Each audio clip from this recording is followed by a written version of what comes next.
অনেক দিন পর সবাই মিলে একটু বেরোলাম, মার্কেটে যাচ্ছিলাম। তো এখানে যাচ্ছিল সর্দি, ওদিকে বড়বাবুর ডাক্তার দেখাবার জন্য যাচ্ছিল, আর আমরা একটু হারোয়াতে যাচ্ছিলাম। যেহেতু আজকে 12ই ফাল্গুন, আমাদের এখানে মেলা, আজ থেকে মানে মেলা শুরু হবে। তো আমাদের এখানে মোটামুটি এই মেলাটা একটু বড় করে হয়। আর দেখো, তোমাদের দাদাভাই অনেক দিন পর পাঞ্জাবি পড়েছে। তো ওদিকে তো ওরা চলে গেছিলো, আর আমরা এদিকে চলে এসেছিলাম দরগায়। তো এখানে এসে বাতাসা কিনে নিল, যেহেতু একটু পুজো দেবে সেই কারণে। আর আমি বাবুকে নিয়ে রেখেছিলাম, ওর এদিক ওদিকে দেখছিল। আর যেহেতু ওর একটু সর্দি হয়েছে না, ওর একটু শরীরটা খারাপই লাগছিলো। আর দেখো, এখানে পুজো দেওয়ার পরে তোমাদের দাদাভাই ওকে নিয়ে একটু দাঁড়িয়েছিল।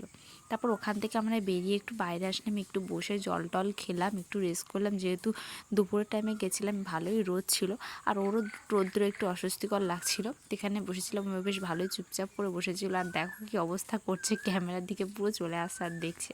আনন্দও করেছে কিন্তু অনেকটাও। তারপরে একেবারে তিনজন মিলে মেলায় চলে আসলাম। এসে দেখো, এখানে আমরা একটু মেলাটা ঘুরছিলাম, যেহেতু প্রচুর রোদ ছিল। দেখো, নাগরদোল্লা সব কিছু মোটামুটি বসে গেছে, কিছু কিছু দোকান বসা বাকি ছিল, সেগুলো হয়তো এতদিনে বসে গেছে। তো আমি যেহেতু দুদিন পরে ভিডিওটা আপলোড করছি, আর দেখো কীভাবে দেখছে ওদিকে। যেহেতু রাত্রিবেলা ওকে নিয়ে আসতে পারবো কিনা জানি না, ওই কারণে দিনের বেলা একটু ঘুরে গেলাম। আর দেখো, এই পুতুলের দোকানটাতে এসে ও একদম পুতুল নিয়ে টানাটানি করতে ব্যস্ত। তো এখান থেকে ওকে একটা পুতুল কিনে দিয়েছিলাম। তো তারপরে খাওয়া দাওয়া করে বাড়ি চলে গেলাম। তো আজকে ভিডিওটা এত দূরই, ভালো লাগলে লাইক করো।